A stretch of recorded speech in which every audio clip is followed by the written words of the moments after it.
தந்தை மகன் தூயாவின் பெயராலே ஆமீன். யோவான் எழுதின சிறந்த வாசகம் அதிகாரம் 13 இறை வசனங்கள் 21 முதல் 33 மற்றும் 36 முதல் 38 முடிய. அக்காலத்தில் தம் சீடருடன் பந்தி அமர்ந்த இயேசு உள்ளம் கலங்கியவராய், உங்களுள் ஒருவன் என்னை காட்டிக் கொடுப்பான் என உறுதியாக உங்களுக்கு சொல்கிறேன் என்று திட்டவட்டமாக கூறினார். யாரை பற்றி அவர் இப்படி கூறினார் என்று தெரியாமல் சீடர்கள் குழப்பமுற்று ஒருவரை ஒருவர் நோக்கினார்கள். இயேசுவின் சீடருள் ஒருவர் அவர் அருகில் அவர் மார்பு பக்கமாய் சாய்ந்திருந்தார். அவர் மேல் இயேசு அன்பு கொண்டிருந்தார். சீமோன் பேதுரு அவருக்கு சைகை காட்டி, யாரை பற்றி கூறுகிறார் என கேள் என்றார். இயேசுவின் அருகில் அவர் மார்பு பக்கமாய் சாய்ந்திருந்த அவர், ஆண்டவரே, அவன் யார் என்று கேட்டார். இயேசு மறுமொழியாக, நான் யாருக்கு அப்பத்துண்டை தோய்த்து கொடுக்கிறேனோ அவன்தான் என சொல்லி, அப்பத்துண்டை தோய்த்து சீமோன் இஸ்காரியோத்தின் மகனாகிய யூதாசுக்கு கொடுத்தார். அவன் அப்பத்துண்டை பெற்றதும் சாத்தான் அவனுக்குள் நுழைந்தான். இயேசு அவனிடம், நீ செய்ய இருப்பதை விரைவில் செய் என்றார். இயேசு ஏன் அவனிடம் இப்படி கூறினார் என்பதை பந்தியில் அமர்ந்திருந்தோர் யாரும் புரிந்து கொள்ளவில்லை. பணப்பை யூதாசிடம் இருந்ததால் திருவிழாவுக்கு தேவையானதை வாங்கவோ ஏழைகளுக்கு ஏதாவது கொடுக்கவோ இயேசு அவனிடம் கூறியிருக்கலாம் என்று சிலர் நினைத்து கொண்டனர்.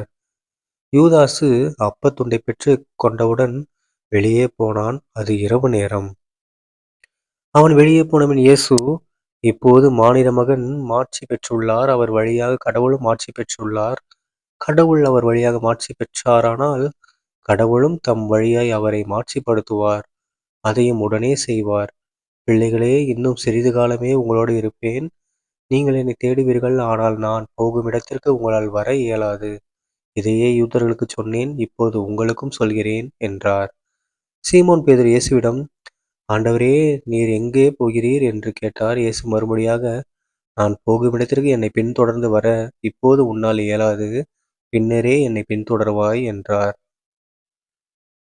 பேதுரு அவரிடம், ஆண்டவரே, ஏன் இப்போது நான் உம்மை பின்தொடர இயலாது? உமக்காக என் உயிரையும் கொடுப்பேன் என்றார். இயேசு அவரை பார்த்து, எனக்காக உயிரையும் கொடுப்பாயோ?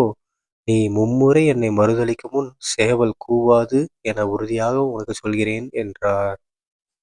ஆண்டவரின் அருள்வாக்கு. கிறிஸ்துவே உமக்கு புகழ். அன்பார்ந்த சகோதர சகோதரிகளே, இன்று புனித வாரம் மார்ச் 31 2026 செவ்வாய்க்கிழமை. இன்றைய நட்சத்திர பாருங்க, நம்ம இயேசு கிறிஸ்து ஆண்டவர் என்ன பண்றாங்க, காட்டி கொடுக்குறாங்க, மறுதளிக்கிறாங்க. ஓகேங்களா? அவருடைய சீடர்களே தான். ஸோ இயேசுவினுடைய சீடர்களுக்கு இந்த நிலைமைனா நமக்கெல்லாம் நினைச்சு பாருங்க, நமக்கும் பல கஷ்டங்கள் வரும், பல சோதனைகள் வரும். ஆனால் நம்ம என்ன பண்ணக்கூடாது, தோண்ட விடாம கடவுளை நோக்கி வாழ்ந்து அவர் காட்டிய வழியில் நடந்தால் மட்டும் போதும். நாமளும் ஏசப்பாவுக்கு பிடித்த மகளாக வாழ முடியும். அது மட்டும் இல்லாமல் இந்த நட்சத்திர பாருங்களேன், ஒரு மிகப்பெரிய ஒரு விஷயம். அதை பார்த்தீங்கன்னா நம்ம எல்லாருமே கொஞ்சம் பயப்படுவோம், கன்ஃபியூஸ் ஆகும். ஓகேங்களா? என்ன விஷயம்னா பாருங்க, ஏசப்பா அந்த நற்செய்தியிலே அந்த வசனத்தையே பாருங்களேன். அவர் அப்பத்துண்டை தோய்த்து கொடுத்தாரு. யாருக்கு? யூதாஸ் இஸ்காரியோத்துக்கு கொடுத்தாரு. அந்த அப்பத்துண்டை பெற்றதும் சாத்தான் அவனுக்குள் நுழைந்தான். பாருங்க, அப்பத்தை பெற்றோன்னா யாரு நமக்குள்ள வருவா? இப்போ நம்ம சர்ச்சில் நன்மை வாங்குறோம், நற்கருணை பெற்றோம். பெறும்போது யார் நமக்குள்ள வரா? கடவுள் வராரு, ஏசப்பா வராரு, தூயாவினர் வராங்க. ஆனா ஏசப்பா கையால அப்பத்துண்டை பெற்ற யூதாஸுக்கு என்ன கிடைச்சிச்சு? யார் உள்ளார போனாங்களாம்? சாத்தான் அவனுக்குள் நுழைந்தானாம். ஸோ நினைச்சு பாருங்க, சாத்தான் எவ்வளோ பவர்ஃபுல்லா இருந்திருக்கான்னு நினைச்சு பாருங்க. ஏன்னா அவன் ஏசப்பாவே பயங்கரமா சோதிச்சவன் தான். ஓகேங்களா? அதுவும் இறை வசனத்தால, சாதாரண வேர்ட்ஸ் கிடையாது. இறை வசனத்தை வச்சே ஏசப்பாவை சோதிச்சவன் அவன். ஸோ சாத்தான் என்ன நினைச்சாலும் அவன் உள்ளார வர வாய்ப்பு இருக்கு. பாருங்க, எவ்வளோ பெரிய நம்ம பேதுருவையே அவன் என்ன பண்ண வச்சிட்டான்? மறுதளிக்க வச்சிருக்கான். அந்த அளவுக்கு பயமுறுத்தி வச்சிருக்கான். ஓகேங்களா? அதுக்குதான் ஏசப்பா என்ன சொன்னாரு? பேதுருட்ட கூட, நீ இப்ப என்ன பின்தொடர முடியாது, ஆனா பின்னாடி பின்தொடருவ அதுக்கப்புறம் தான் அப்படின்ட்டாரு.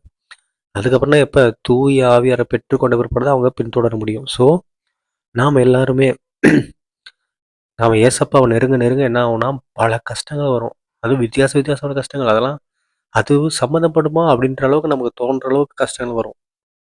ஓகேங்களா? நம்மளையும் மறுதலிக்க வைக்கிற அளவுக்கு கஷ்டங்கள் உருவாகும். நாமளும் ஏசப்பாவை மறுதலிக்கிற அளவுக்கு தான் வரும். கஷ்டங்கள் வர வாய்ப்பு இருக்கு. ஆனா தூய ஆவியார் நமக்குள்ள வரும்போது நாம என்ன பண்ணுவோம்? புது படைப்பாக மாறுவோம். சரிங்களா? தந்தை மகன் தூய ஆவியின் பெயராலே ஆமீன். இயேசுவே போல இயேசுவின் மரியே வாழ்க. இயேசுவின் ரத்தம் ஜெயம். அல்லேலூயா. Praise the Lord.